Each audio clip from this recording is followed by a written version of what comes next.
another video for the saints. Through Our Lady, through our Lord, we prevail. I just watching a show about some of our Michigan cities. I gotta eat before I take my medicine. I like to watch news or TV, something informative while we're eating, kind of in a background. Or if, we don't feel like chit-chatting while we're eating, then we'll just watch it. But, generally my daughter likes her off time when she finishes her homework and her online like study programs, like they're like AI run study programs that they do besides the virtual classrooms or the school stuff that they do where they meet in person. They actually do that as well with her school. A couple of meetings a month. They'll meet around the state. But it's something I'm thinking about. In a lot of these depressed areas in Michigan, people will get grants for brownfields, and they qualify, for special loan programs and stuff. And what we've seen around here is people will buy properties in Saginaw County. They'll buy properties, especially in the depressed areas. They'll let them sit. Now, if somebody gets various state grants or funding and stuff for brownfields, which brownfields, from my experience, I'm no expert at it, but I think it's largely tax rebates or tax waivers, stuff like that. Property tax rebates, property tax waivers.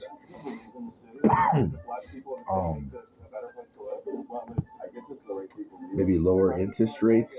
Like I said, I'm not perfectly sure about this stuff, but I know what I've seen here. People buy some of these depressed properties and they'll sit and they'll do like windows, roof, doors. Which, if you know a little about construction, it seems, it's common sense. But my thing is, if these properties are sitting, and what if some of these, if these are very wealthy landowners, what if they have like agents that get government programs to put in those doors and windows, or even a roof, and then they flip the property? I don't.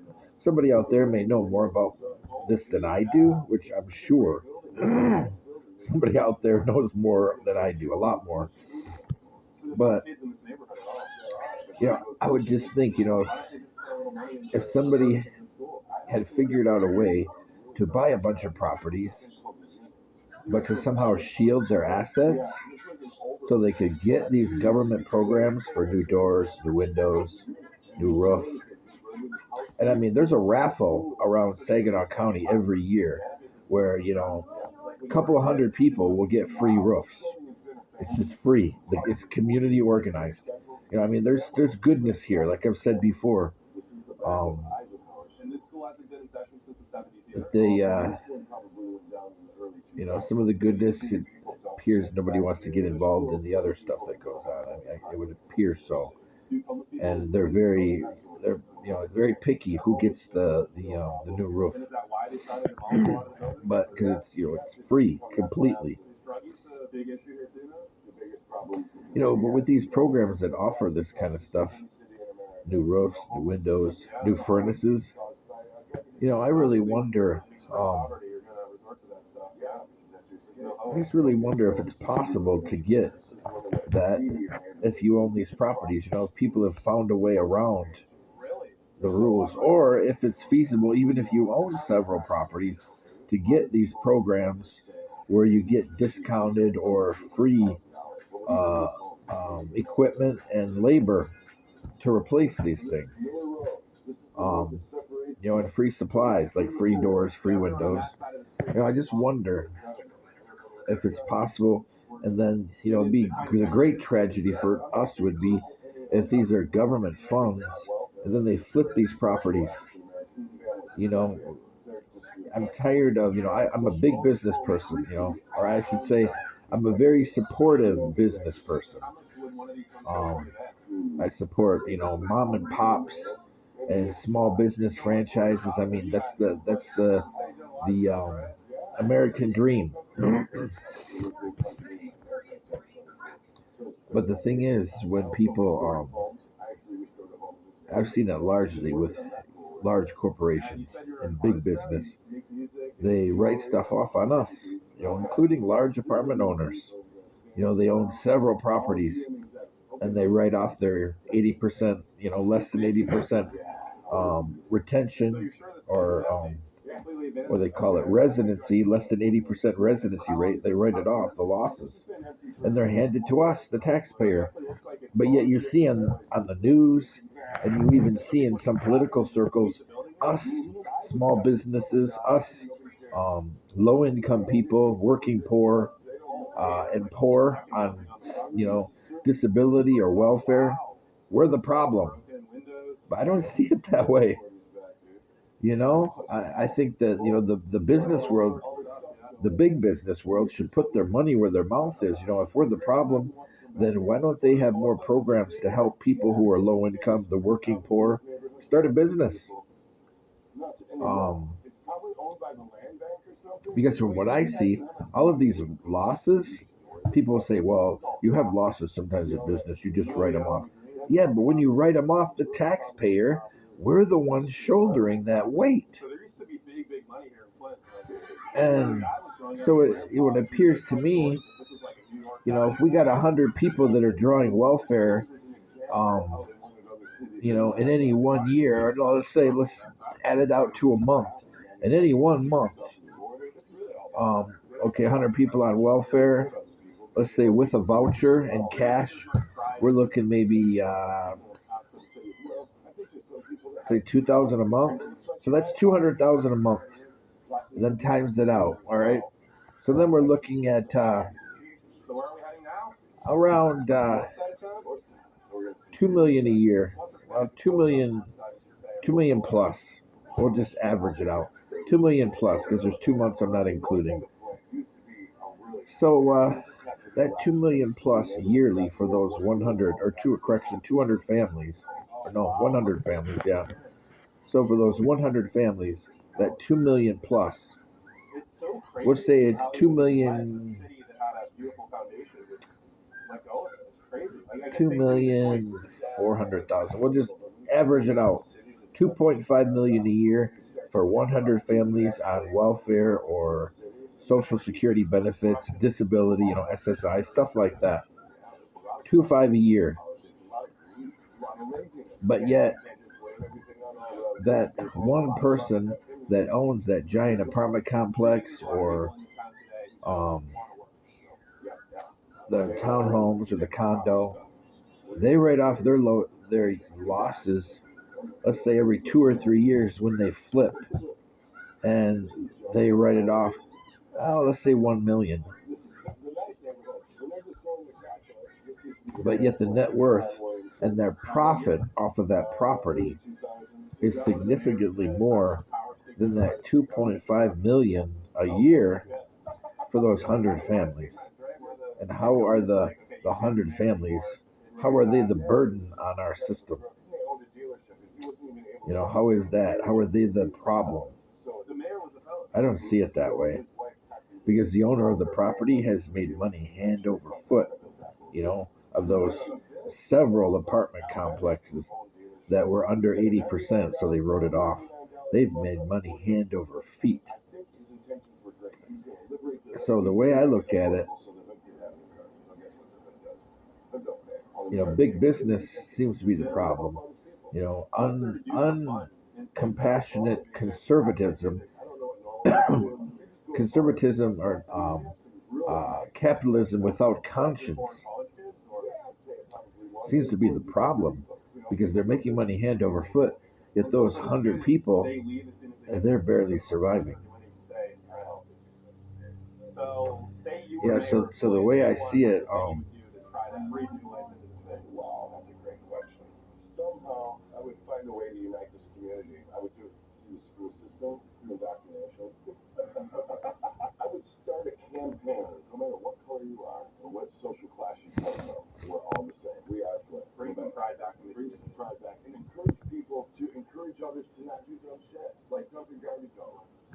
I would. I was watching a show about a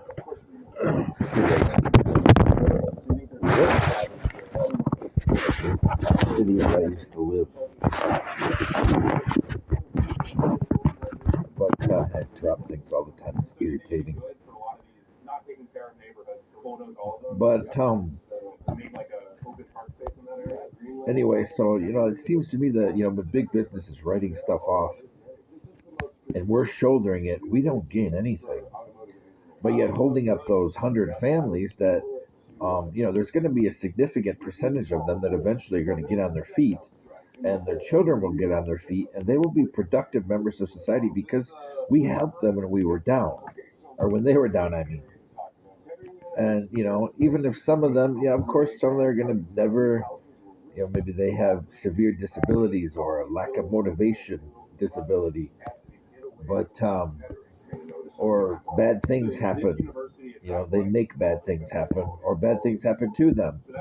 There's going to be that, and of course, in a system of apathy, nobody's going to help them.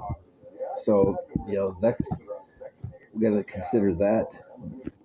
But still, there's going to be a significant percentage of people that and their children that will get on their feet and be productive, and they will get back to the system compared to that big business, you know, res, uh, residential living portfolio alpha that don't give anything back at all. It all goes to the shareholders. So that's just the way I look at it.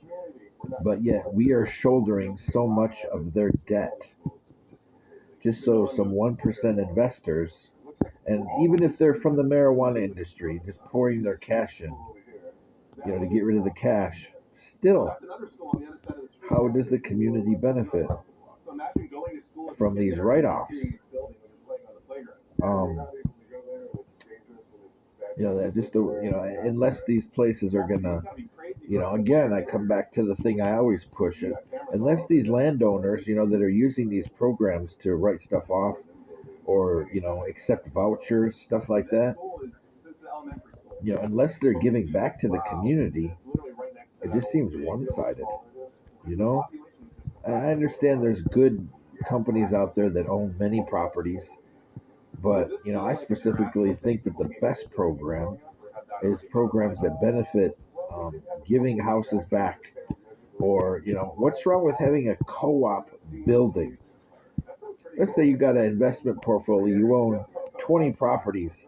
What's wrong with having each one of those properties owned by a family? Oh yeah, we've got one building with 8 apartments, and it's owned by 2 families. They share the profits, then they pay into the group. I lived in a co-op. Um, I wasn't at U of M, but I was living there. Um, and I mean, eventually I did go there, but to a sister campus, not the one I was living at. But anyway, um, and if everybody owns a piece of a building, and then they pay to maintain to be part of the co-op. Like let's say you got a building again with 8 apartments, and somebody pays 20% of the profits of that building, 20 or 30%. I mean, you got to calculate in maintenance costs, um, renovation costs, taxes, and in addition to uh, maintaining being a part of that particular um, complex. Let's say the complex has 100 buildings. So there you got 200 people that are partners in that one apartment complex, and everybody pays in. Besides the other costs I mentioned before, people pay a membership fee. That way you're still a part of the co-op. I mean, I think this is a good business model. That way, if people are writing things off, it's not so burdensome on the taxpayer because these people they're part of the community. They are giving back, and even more so, what if some of these places they offer, programs for low income families, they take vouchers, stuff like that. It benefits the community. I'm a firm believer in the beauty of capitalism, the beauty of a business, but yet everybody has to have compassion and everybody has to have their own ethical paradigm that they operate from that is truly ethical. If we're going to follow, scripture aside, if you can push scripture aside, if you're going to follow a capitalist model based on, positivist thinkings of Ayn Rand, and you're going to additionally, follow the economic principles that are given to us in the Catechism and that are given to us by Jesus, and the canons of the fathers, then you mix all of that together and you have a very ethical paradigm to operate from. If people, philosophically, idealistically, are operating from this paradigm, then I think co-op capitalism is an incredible idea because everybody is winning. You don't have some giant board with a bunch of millionaires that are benefiting off the community, people not even connected to the community, because these are people that own, two or three families. They own each building and they pay a co-op fee to operate together. Um, and they have to offer, because again, this is about compassionate um, conservatism as well as community-oriented capitalism. And you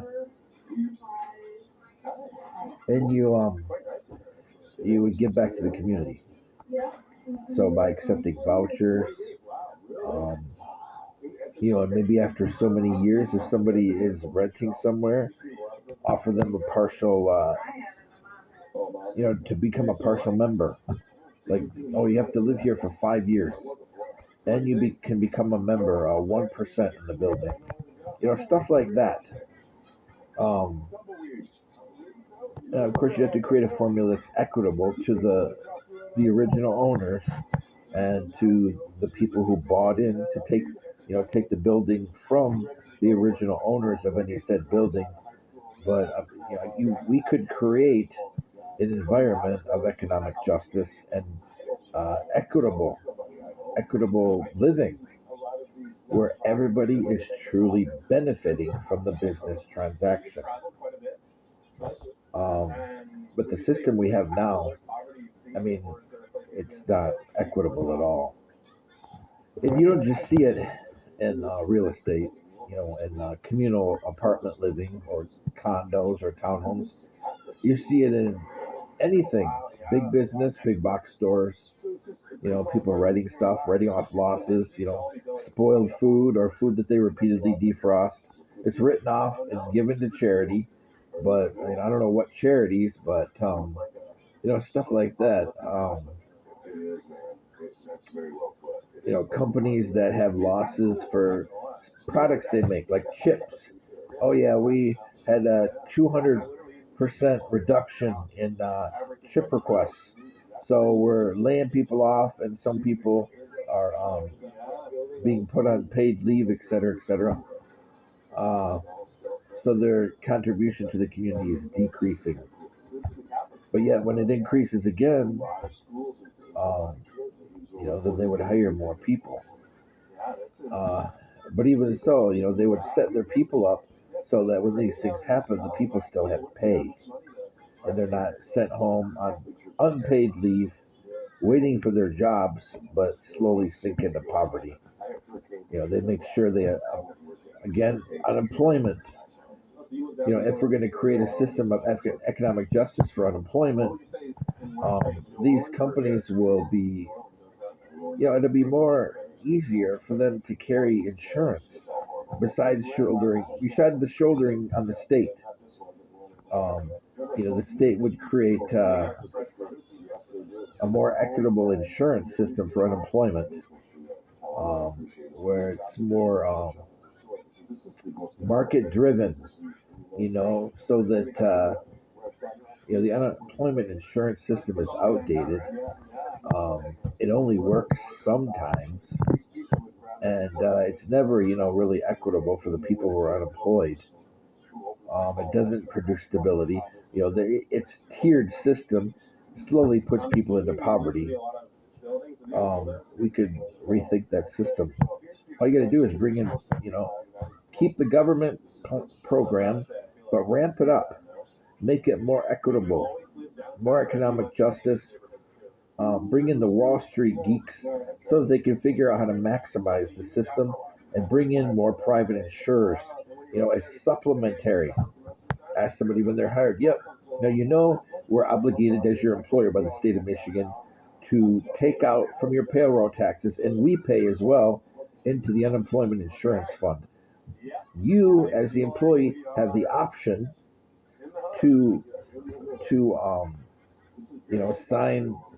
sign up for supplemental unemployment insurance. That way, your unemployment insurance will be 100% of your salary. Otherwise, it's a tiered system. Eventually, when your benefits run out, you don't have anything. And you have to recharge them by working for, I don't know, I think it's 6 months to a year. And but if you have supplemental insurance that provides your family with that kind of security, I used to sell life insurance. We have packages like that. We have packages that pay people's death or their death benefits or funeral expenses, riders. In the case they're unemployed, it's still paid for. It's called a rider. So, I mean, there's limitations, of course, but you get the idea. But there's all kinds of things that people could do to make the system more equitable, more just. But when I see big businesses just write off, write off, write off, and we carry all the weight, or they send a bunch of people home. Yeah, this is unpaid leave. But you can apply for unemployment. I know. I guess they'd have to fully sever them. Yeah, you're being laid off. So, but you apply for unemployment. But keep in mind, unemployment is, I don't even know what it is. I haven't got unemployment in so long. Because I'm usually unemployed for the past couple of years here. But yeah, you gotta figure out something after 28 weeks. Your unemployment will end. There's ways that we can improve the system. And small business during economic hard times. Oh, small business suffers. They suffer more than anybody else.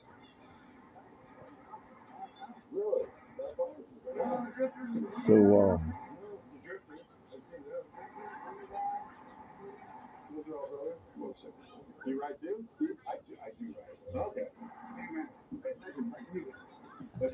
anyway, I think there's ways to make things more just, so that the false um, narrative that is put out there of the poor, disabled, um, working poor, that we're burdening down the system, the retiree, without a full pension from their company, that they're burdening our economic system, our government budget. So that false narrative is, the truth is told, it's big business and one percenters that are just, there's not an equitable system. You got a one percenter that finds all kinds of loopholes to write stuff off, and in addition, their businesses shove stuff off onto us by their write-offs, their losses yearly.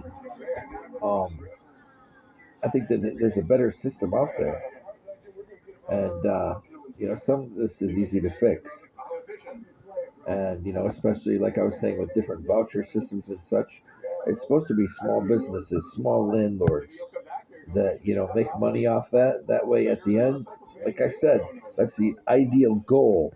Is after renting in a house for such and such time, in an ideal world, or a condo or a townhome, after renting it for so much time that the equity is paid or mostly paid, then that person will be, they can give it to them, or they'll be on their feet and they'll say, okay, how about we cancel your voucher and we go into a land contract, stuff like that to help people.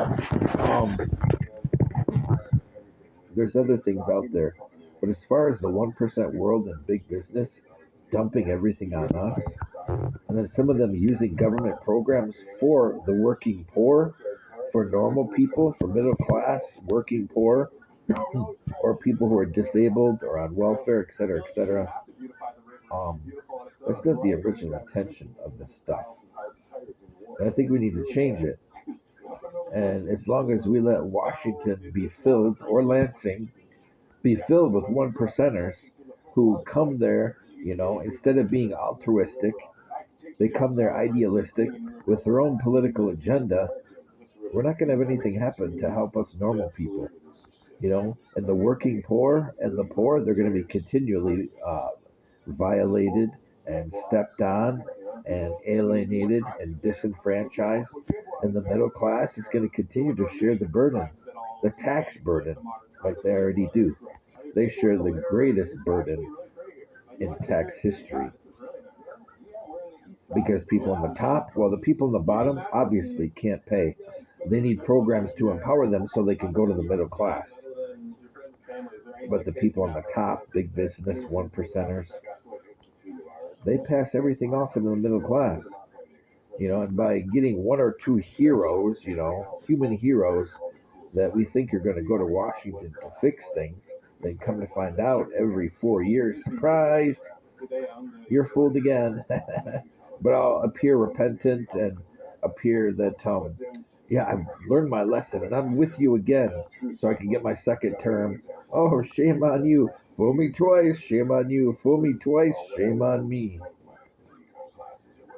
But some people pull this off for entire careers, so things need to change. And let me tell you, with the blue or the red, especially now with the red, again, Trumpers, I'm neither his biggest critic nor his biggest supporter. I don't see things going in the direction for the middle class or for any poor. We need a fundamentally different approach to business. Because if anything, business and capitalism is rooted in community.